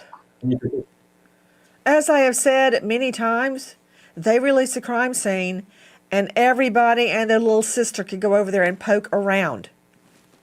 Those photos of the blood, that was taken by media. That's not some mic trouble, y'all. I don't know why not have released that crime mic scene because now it's been keeps cutting out. totally compromised. You ever tried to try a case when the scene's been compromised? It's hell. It's like the golden lottery ticket for the defense to claim, oh, that wasn't there before, it was planted, and so forth and so on. Can we get back to the ransom notes?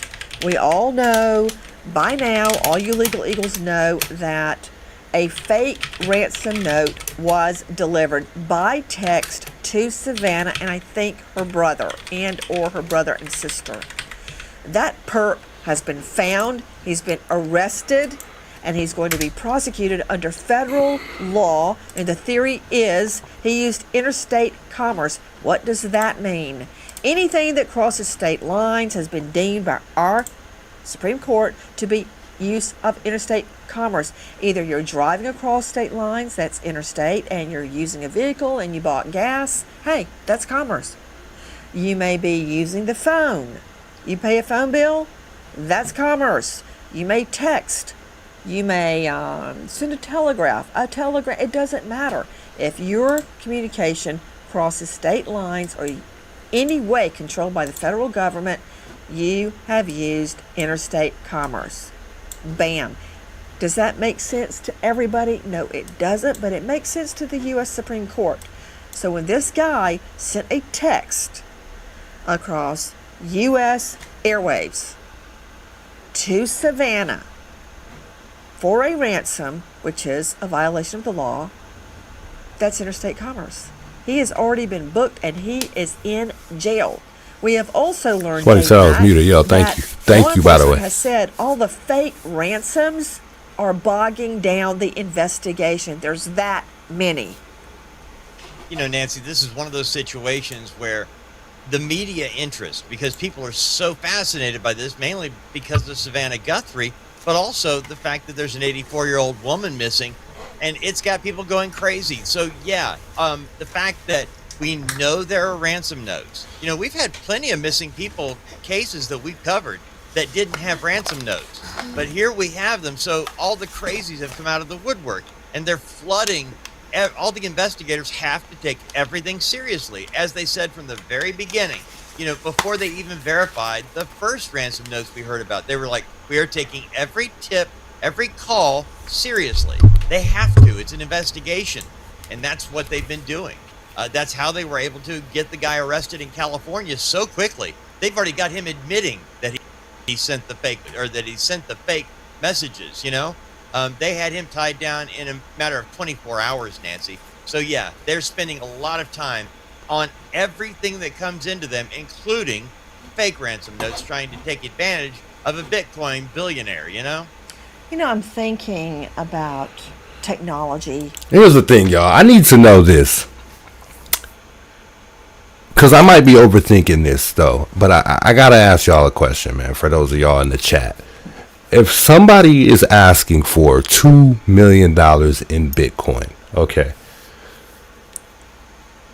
are they asking for just $2 million in Bitcoin?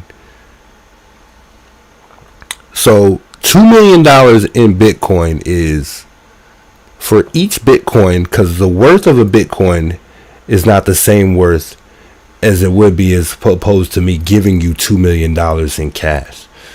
For each Bitcoin, I looked up the worth, and the worth of each Bitcoin is $62,000 to $67,000.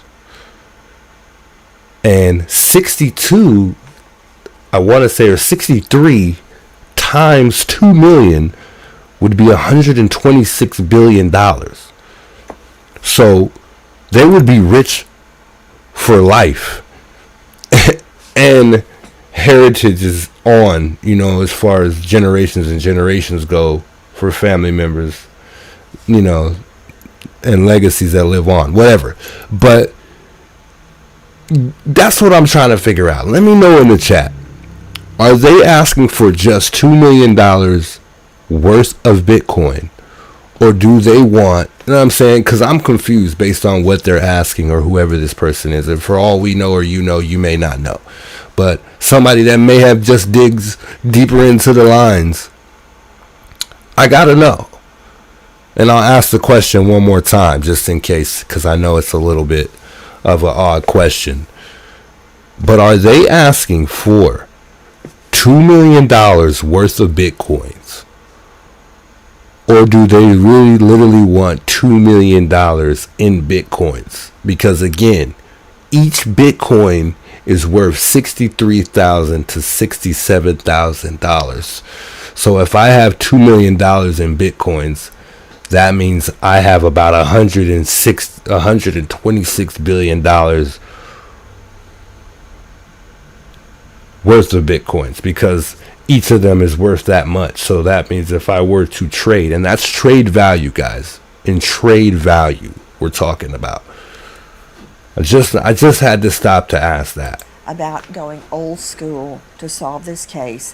When we say old school, Todd Shipley, you were reeling off a lot of must-dos.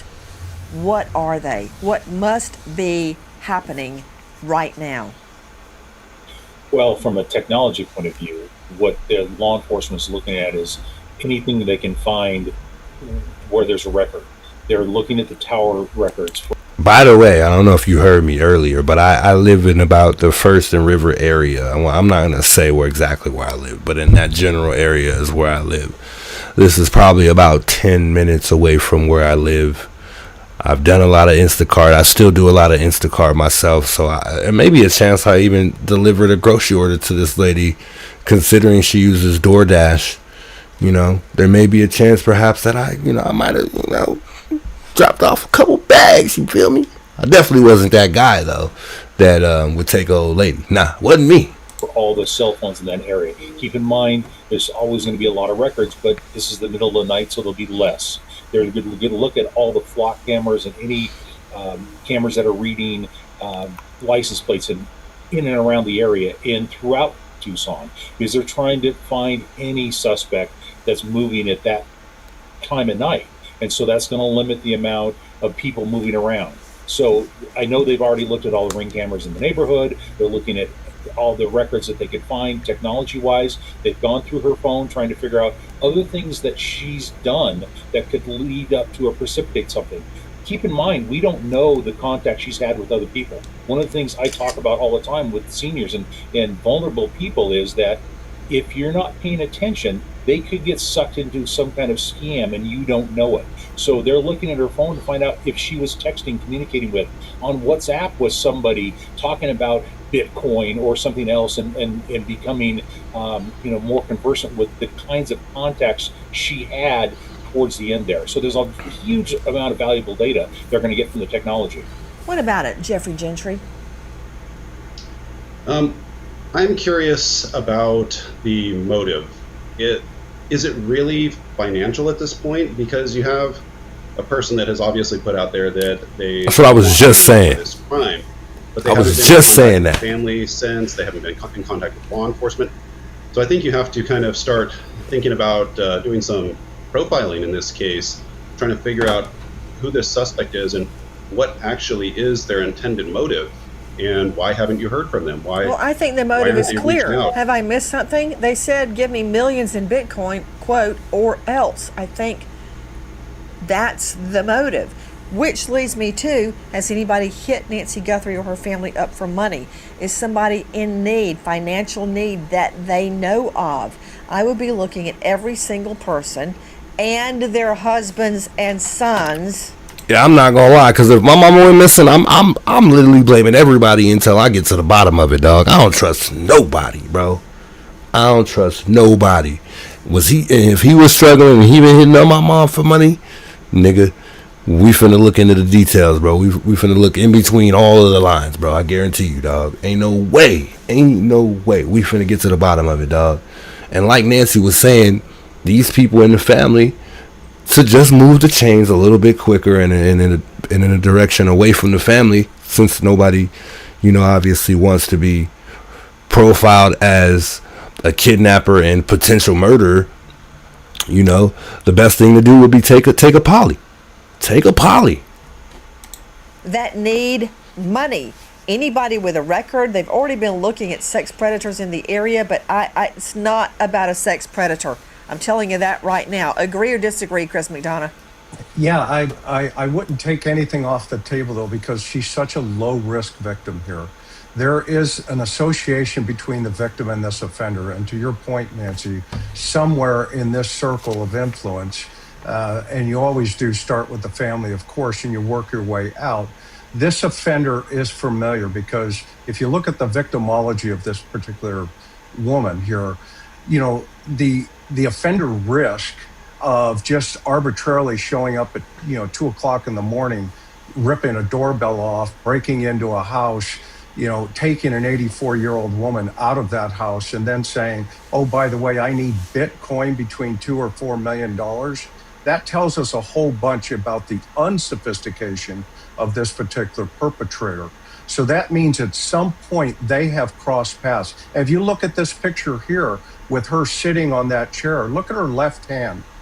That to me, when I first saw that photograph, I thought, okay, did she fall going outside onto that porch? Wow. Because when you look at the blood evidence there's also a piece of the debris. Nah, I'm not buying that because like I said, I work in a long-term, short-term care facility where there are people of this age, elderly. A majority of them are elderly, and they tend to get swollen at times for the smallest reason. So I can't really agree with him on that. I'm not going to say her left hand being swollen like it is a sign of abuse or anything like that.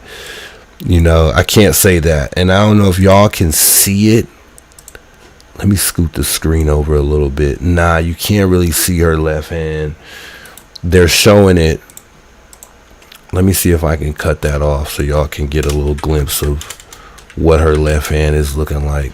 Because he's trying to say that there was a sign of some type of abuse for the most part, or could there have been potentially a sign of some type of abuse, which, like I said, I have to disagree with him on that one.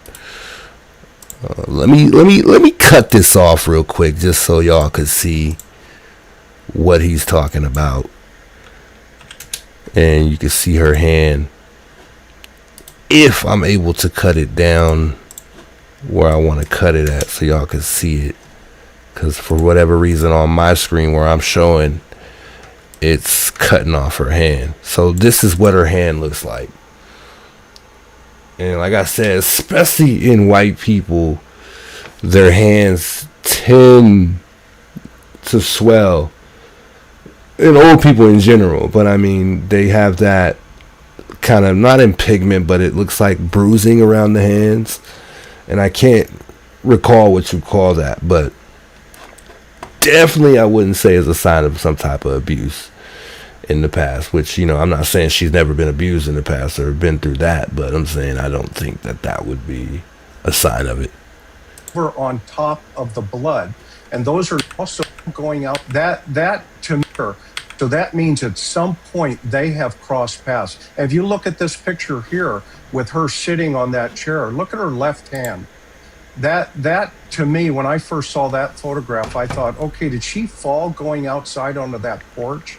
Because when you look at the blood evidence there's also a piece of the debris over on top of the blood. And those are 90-degree droplets, which the other guests, I'm sure, would agree with. If you look at to the upper left-hand quadrant, there is a debris on top of that blood. So I went back and looked at the news reports where they showed the evidence technicians photographing that. And so does that tell us that the suspect was behind her and had kicked that debris on top of that blood? And had she fallen and was trying to get back up, which would create those 90-degree blood droplets there? So I think there's a possibility that you do have to go old school. The technology is going to be a bonus, but somebody knew who Miss Guthrie was. Let's analyze what he just said about the blood, Jeff Gentry. So he's exactly right. Those are 90-degree blood stains indicating that they were created when somebody is standing upright and bleeding.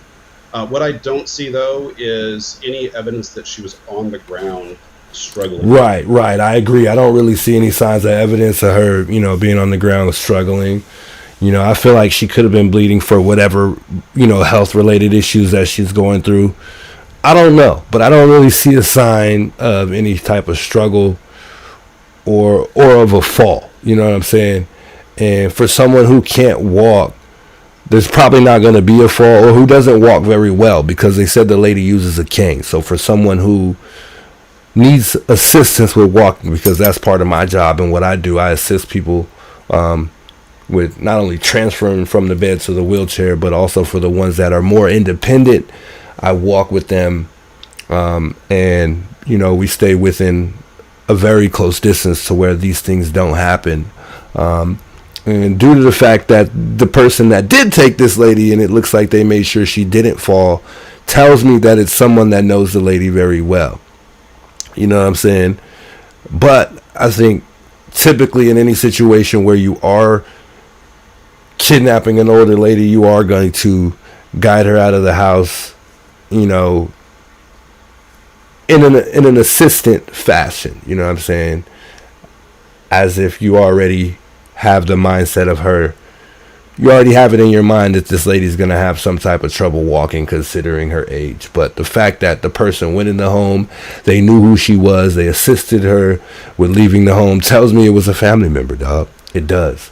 I don't see anything else that don't tell me that this isn't a family member and it was just some other random person who knew a family member that, knew her, or, somebody that just knew the family. You know what I'm saying? It just don't sit with me in that way. It don't. It has to be one of her children, man. It does. It's just, I don't really know. Or a nephew or a grandkid.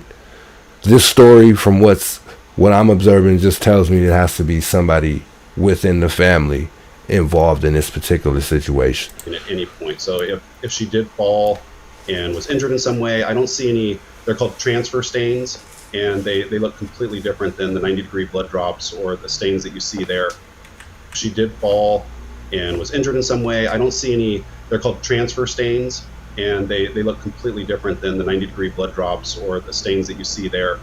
And if she was on the ground actively bleeding and trying to support herself, trying to push herself back up, you would see evidence of blood transfer on the ground. You would see contact stains on the wall, maybe where she was trying to reposition herself. He's exactly right that the debris is on top of the blood stains, so that gives you an element of timing.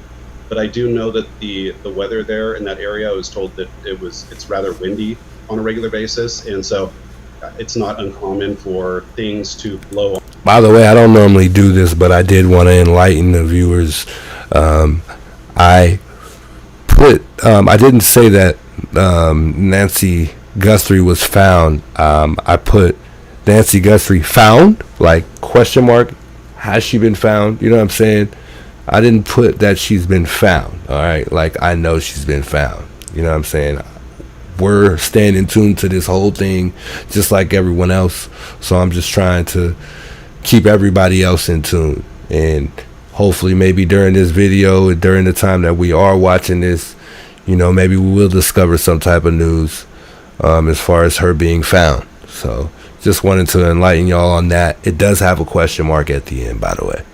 It doesn't just say she's found. Onto the porch, so it's possible that those debris rocks, items were gravel. I don't see wind blowing rocks or gravel, little pieces of gravel. I don't see that. Maybe a leaf. So what is your analysis about, is he saying debris? It looks like the gravel that was beside, the ornamental gravel that was beside the walkway. There's an area, so if you look 2 bricks out from the wall, or 2 tiles out from the wall, there's an area where there's multiple blood drops and then little tiny individual satellite stains. And I talked about this the other day, it's called a blood into blood pattern, or a drip pattern. And that's where somebody is stationary and the blood dripping into the blood source or the blood pool creates those little satellite stains. So that's going to indicate that she was standing in that position for some period of time, dripping blood onto the ground. So actively dripping blood onto the ground. And then next to that, coming out one tile, you see what looks like possibly a footwear pattern in that. So whoever was assisting her, or if she was Hold wearing on. shoes. Where do you see a footwear pattern? Third tile out from the wall. There's several drip stains and then what looks like a footwear impression there, or a partial footwear impression. Jeffrey Gentry, what do you make of the gravel disruption? That could definitely be somebody walking through it or kicking it, or like your other guest said, if she was struggling in some way, or maybe even trying to get away, that's definitely possible. That the gravel was disturbed there, or whether they were trying to help her up if she fell, or if she was injured or trying to resist in any way. But if she was on the ground actively bleeding, you would see different blood patterns to indicate that. I don't see anything that to me would suggest. You know what that it indicates to me? Just go with me for a moment. Pull back out, if you don't mind, on the picture. I want to see the picture at a greater distance. It looks to me like somebody's walking beside her and maybe trying to hold her up, and they've gotten into the gravel.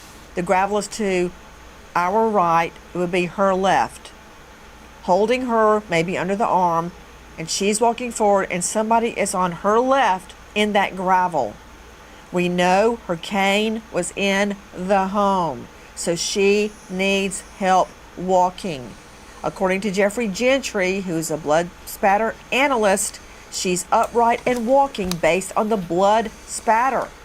So we know at least one person, if we're reading this correctly, is helping her out the front door. Most definitely, for sure. There are two people. Another question, let me throw at everyone on the panel.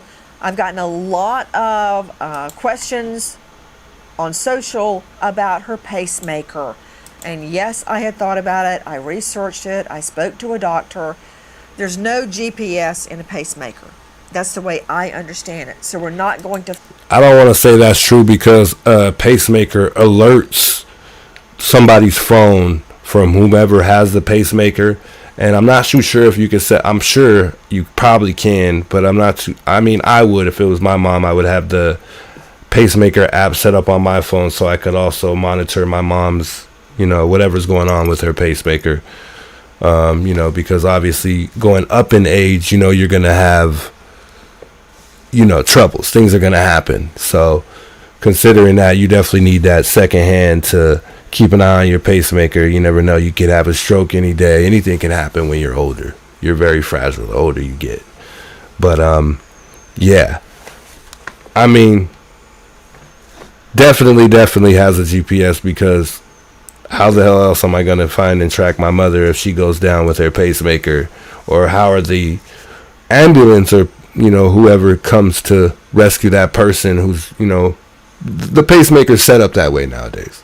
So whatever happens, obviously that thing at some point is going to alert 911 to come out and, to wherever you're at. So Nancy, you're wrong on that one. Find her. Somebody even on Twitter tweeted me the novel idea of putting her phone, which was in the home, onto a dog and letting the dog with a handler go through the area and see if the pacemaker alerted. That would be a very rudimentary experiment. It probably would not work, but the point is well taken. Is there a way to track that pacemaker? Does anybody have an idea? Because what I've been told, the answer is no. There's probably not. I've dealt with pacemakers a lot because during the death investigations, you have to remove people's pacemakers to have them analyzed. So the doctor can do it in the office, but once somebody is deceased, obviously you don't take them to a doctor's office. So you remove their pacemaker to have it analyzed. But in her case, it sounds like it's still working and could possibly connect if her device is close enough. But I think it has to be within several feet or a pretty close distance to her and the pacemaker to get any reliable information from it. Well, the other thing is, as I understand it, the pacemaker feeds information back to, let's say, the doctor's office or the clinic or the pacemaker administrator, but you have to be near the device. the pacemaker doesn't send it out across the airwaves. You've got to be near the device. Like her device would be at home, or it would be her iPhone. That would count. The pacemaker in no way is able at this juncture to send information about her, whether she's had a heart event or where she is, now that she's away from the Bluetooth at the home. Cannot trace her through that. Does a pacemaker continue to work post-mortem? Anybody know? Yes. Yes. And they're designed, Nancy, to report once a day to the doctor's office, typically. I mean, the scheduling could be a variance based on the patient's history. However, they typically have to be near that device, i.e. the phone or an Apple Watch or something to that effect. And of course, now we know at least she was separated from that device around 2:27 a.m. or 2:28 a.m. So she could still, that pacemaker could still be functioning, but it's not reporting. So she very much could be alive. So, Todd Shipley, you're telling me license plate readers, cell phone, data dumps,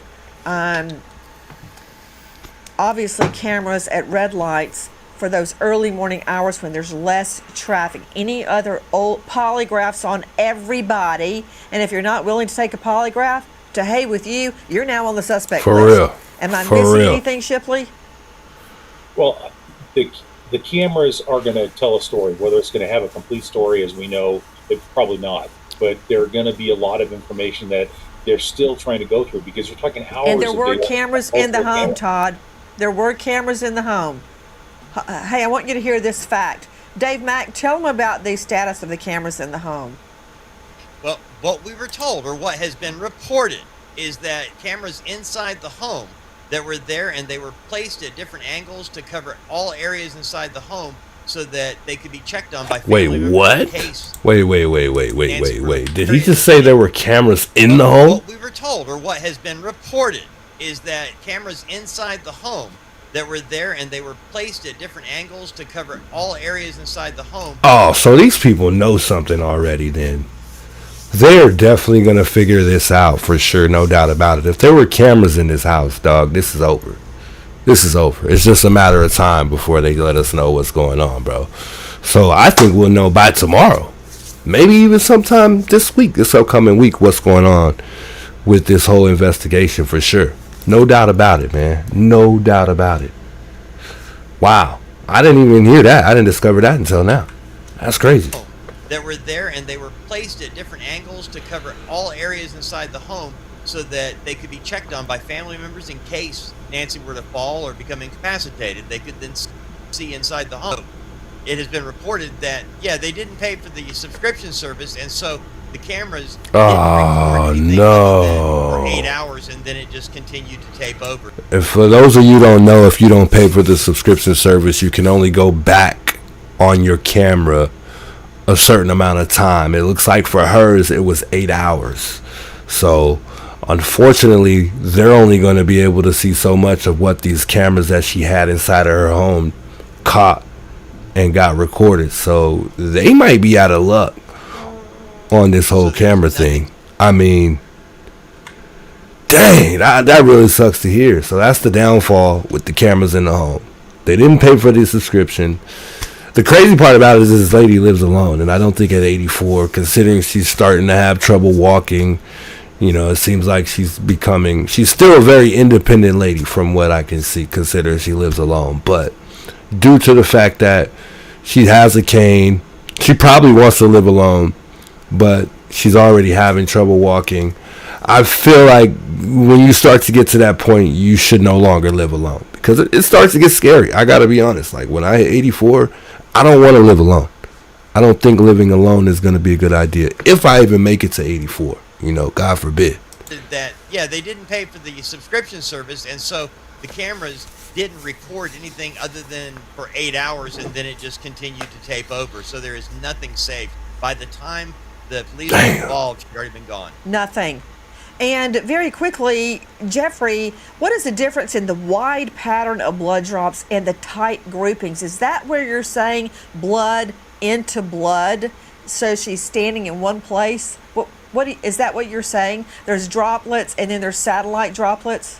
That's exactly right. Okay, Chris McDonough, other than canines, and if you'll recall, Chris McDonough, a canine tracked Lacey Peterson from her home all the way to the San Francisco Bay, and she was in the back of a boat, we think.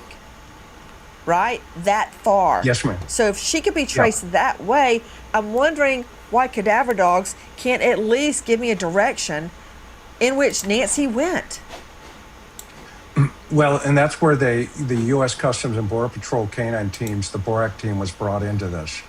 Because those dogs are trained not only in tracking, but they may also have other dogs that are cross-trained in the cadaver aspect.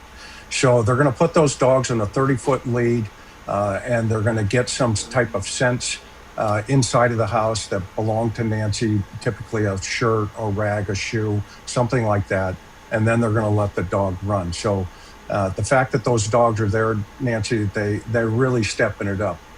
Because those dogs are really super good at what they do. If you know or think you know anything about Miss Guthrie's disappearance, please dial toll-free 800-225-5324. If you wish to remain anonymous, 520-882-7463. There's a $50,000 reward. 520-882-7463. So it looks like they're giving $50,000 for just any information to find Nancy Guthrie. Oh man, dog! What a crazy story! What a terrible story, man! And my heart goes out to her family. And hopefully this video helps. Put the message out there to bring Nancy Guthrie home, man. It's just a sad thing, and I would wish the same thing for my mom if somebody came and took my mother. It's just terrible, bro. It's terrible. I don't know, man. This lady's being held for ransom. Who's ever took her, they haven't been responsive, since the ransom note that they left. They're demanding $2 million. I think somebody told me it was $1 million, but from what I heard, it was $2 million in Bitcoin at that.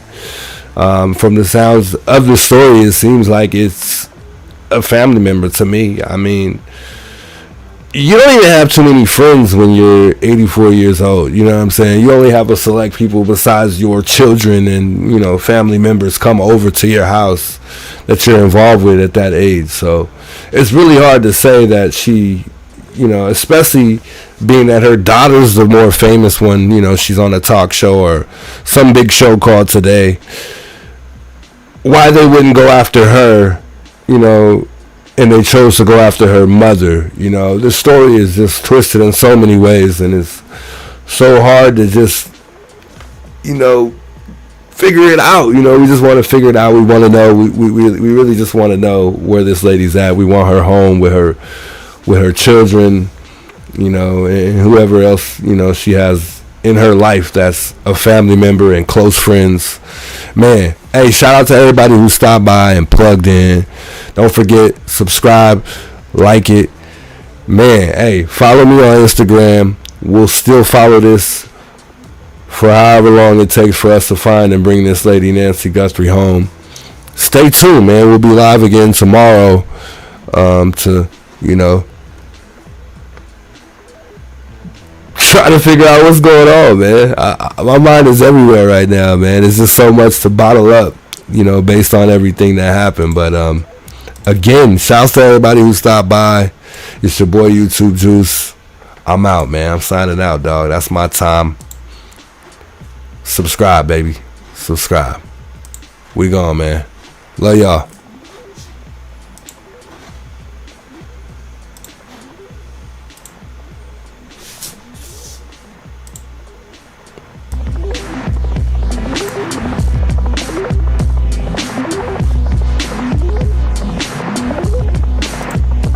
around door to door, ask neighbors again, what did you see? Every little piece of information is going to be critical at this point.